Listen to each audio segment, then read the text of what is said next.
loves, it's Haley Reese, and today's video is probably going to be one of the most chilling stories that I have told on my channel to date, and that I will probably tell on my channel. Mostly because I'm hoping that I will never hear about or have an experience like this ever again. But this story is absolutely chilling. And the reason that I'm telling it today is because something happened today that brought this whole experience right back to life for all of us and made it so much more real. And so many of you guys have been asking for scary stories, and the minute that this came back to life for me and my family today and we were reminded of it, I just knew I had to tell you guys this story again. So bear in mind it is very eerie and it deals with a very scary subject matter.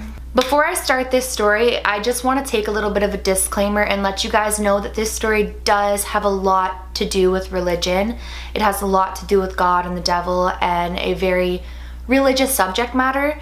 So if you're going to continue this video, just bear in mind an open mind. I am not asking that you need to believe in any of this. Absolutely you do not.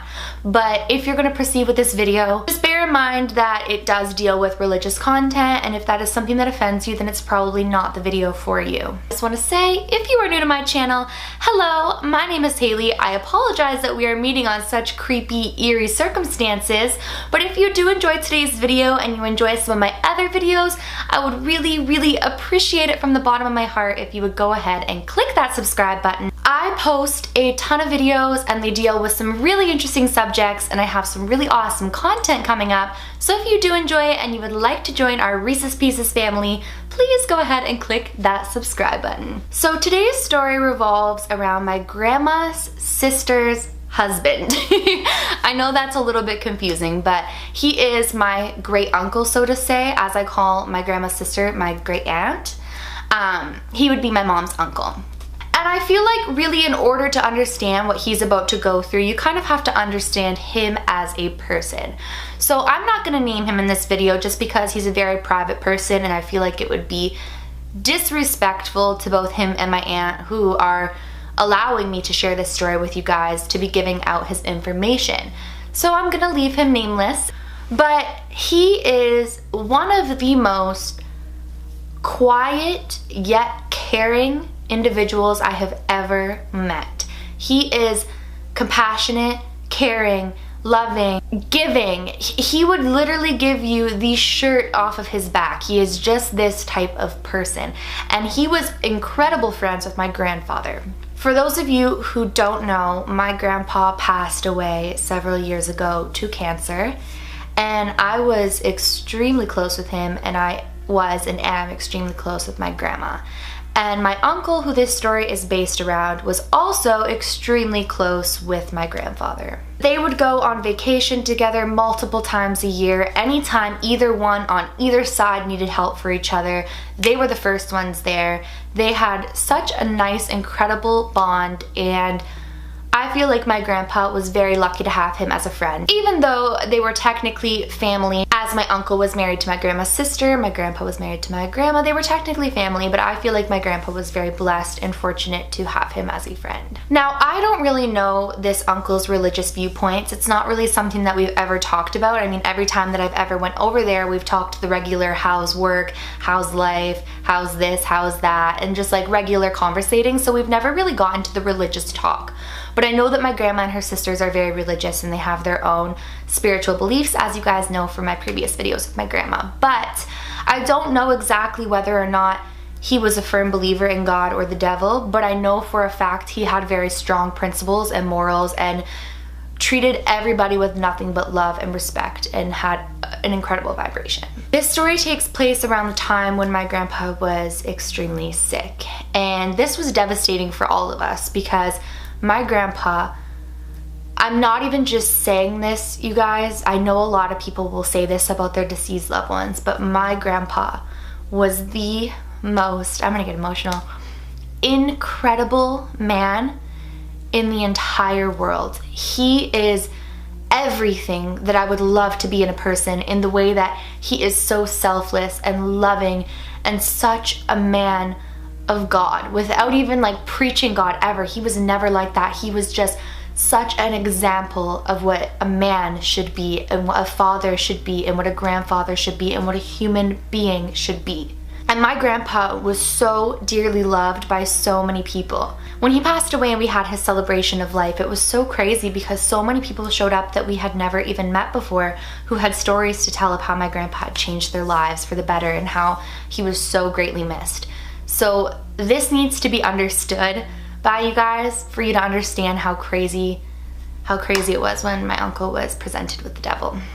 So when my grandpa got sick, it was not a pretty sickness. If any of you know anybody who has cancer or who has died of cancer, you know just how horrifying and disturbing this disease is, and how it just takes somebody who once looked one way and transforms them to something else. And my grandpa had cancer all throughout his body, and he had it all throughout his bones near the end, and he was in so much pain. He couldn't eat, he couldn't drink, he was so sick, so beyond sick, and it was so horrible for anybody who truly loved him to watch him go through this, especially because he was such a pure, kind-hearted man. It was like, it really was the best being taken too soon. So one morning, my uncle gets up for work, and he's an electrician, so he gets up extremely early. He was getting up for work on this day at around 3, and he was leaving at around 3:30. So he gets up for work, and he goes out to his car, and it's really dark at this time, as you know, at 3:30 in the morning. It's extremely dark outside.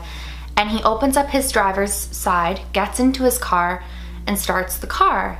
And as all the lights in the car turn on, he realizes that he is joined by somebody in the passenger seat. And basically, he recounts this story to his wife, who's my grandma's sister, that it was the devil. And the devil basically confronted him with an offer. And I've heard about, especially being in the music industry and being in the industry that I am, I have heard countless stories about people selling their souls for things, and that the devil will always bargain with you. I'll give you this if you give me this soul. I'll give you that if you give me your soul. And a lot of people have supposedly done it, and I'd never had a personal experience where I'd known anybody who had been either presented with an offer or who had taken them up on the offer. So he basically presents my uncle with this offer. And he says to him, I will spare Barry his life if you give me your soul. And my uncle obviously automatically tells him, go to hell, which I find so funny that he said go to hell, because I asked my grandma, that's really what he said, and it is. And he said, go to hell, I will not give you my soul, Barry's gonna be just fine, like, go away. And I don't know the exact encounters of the entire interaction because he will not speak of this, and I'm going to tell you guys later how we found out that this happened. But basically the encounter was along the lines of, I will give you Barry's life, I will save Barry's life if you give me your soul. Now they say when the devil comes to make an offer with you for something in exchange of your soul, it is the most desperate people. When you hear about the people who have supposedly sold their souls, they usually come from extreme circumstances where they feel backed into a wall, where they have nothing left, in their opinion, to do but to take this offer. And so it made complete sense to me that he would go to my uncle in exchange of his soul for my grandpa's life, because my uncle loved my grandpa so dearly, and it was eating at him, absolutely eating at him, that he was dying. So we didn't hear about any of this while my grandpa was dying. He never spoke of it to anyone, not even his own wife. But about a week later, my grandfather passed away. And I guess my uncle was carrying such tremendous guilt, which is crazy to me because he passed away because it was his time. He didn't pass away because of any sort of deal with the devil, but my uncle was carrying so much guilt, thinking I could have saved him, I could have saved him. But on the other hand, he's like, but I wasn't gonna give my soul for this. I wasn't gonna give him my soul for Barry's life. So I guess my uncle carried this guilt for quite some time, and eventually he couldn't carry it anymore. He physically could not carry the guilt of thinking that there was more that he could have done to save my grandpa. And so he tells his wife, which is my grandma's sister, and he tells her basically the exact interaction that I've told you along those lines. And she's like, well, I'm gonna tell Candace, which is my grandma. And he said, you can tell her, but I never want to speak of this ever again. I have told you, and that's it for me. He was so terrified that he couldn't even tell my grandma herself. He couldn't even get it out to tell another single soul. He could only tell his own wife.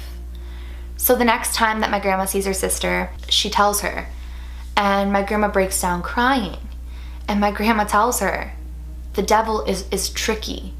He would have tricked him. It wouldn't have been what he thought it was. And nothing is worth giving your soul to the devil. Barry would not have ever wanted that. Barry was such a believer in God and angels and goodness in life, although he never spoke of it as much as we did ever. He was more quiet and reserved than me and my grandma were. He was such a believer, he would have never wanted that. If it was his time, it was his time. And so she told her sister to tell him, like, obviously, never feel guilty for that. Like, it would have been a trick. So I heard this story obviously through my grandma and my mom, who had conversated. I didn't hear it until a few years ago because I was only 13 when my grandpa passed away, maybe 14 at most, but I was around 13, 14 years old. They didn't want to scare me with that. So I only found out maybe when I was 17, so a good couple of years ago, but that's when I found out. And I had heard it through two sources. So I heard it straight from my grandma, who had heard it straight from her sister, who had heard it from her husband.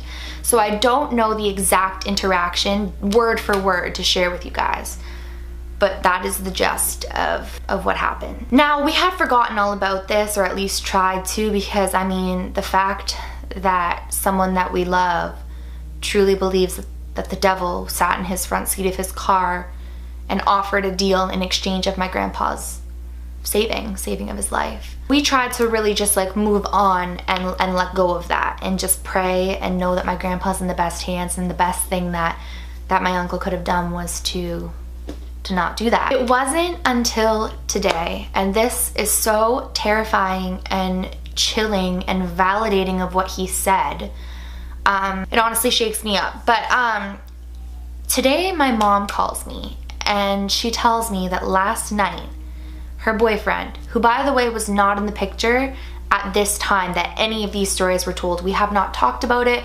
The last time I think any of us talked about it was when I was like 17 years old, and we all talked about it then. We have not talked about it, especially since she started dating this guy. She tells me that he had a dream last night and my grandpa came through the dream, and my grandpa had a message for me. And my grandpa was telling him all these things, which I'm not going to share all of them with you guys, but basically he said that he is well in heaven, he is happy in heaven, and things are good, and that I need to know that he's watching out for me and he's there and he's with God. And then he says, tell Candace to tell her sister that her husband did the right thing, that he is so happy that he didn't take the deal from the devil.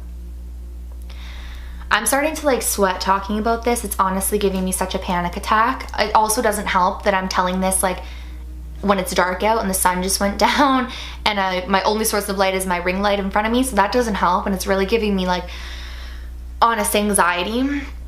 But he asked my mom about it, and he mentioned my uncle's name, and he says, did the devil contact? And my mom said she went white as a ghost. She felt sick to her stomach because there was no way that he could have known about this.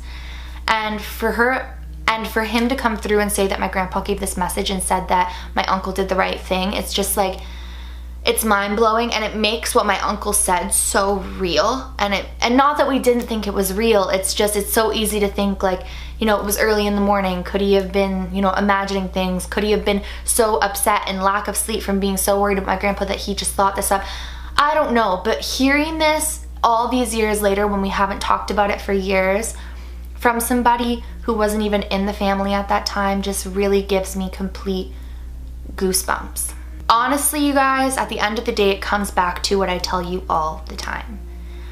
Every emotion, every being, every thought has a contrary to it. There are opposites and opposing factors to everything in life.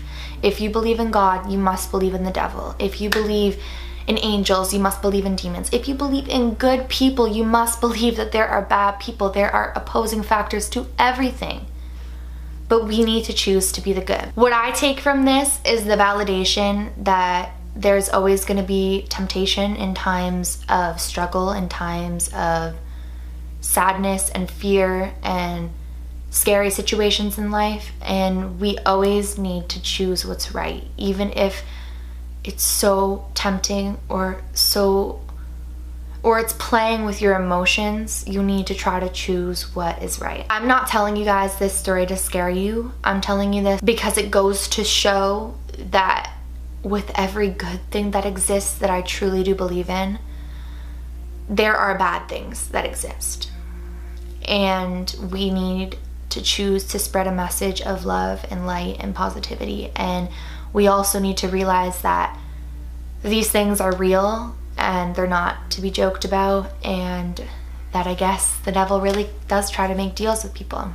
I hope you guys enjoyed this story. I know it's really creepy and scary, and it kind of leaves you with like very scary thoughts, and that's not my intention, but you guys wanted to hear a really creepy story, and on the contrary, a positive story, because my grandpa did come through and he said that he's with God and in light, and he's here with me, and I think that's a really wonderful thing.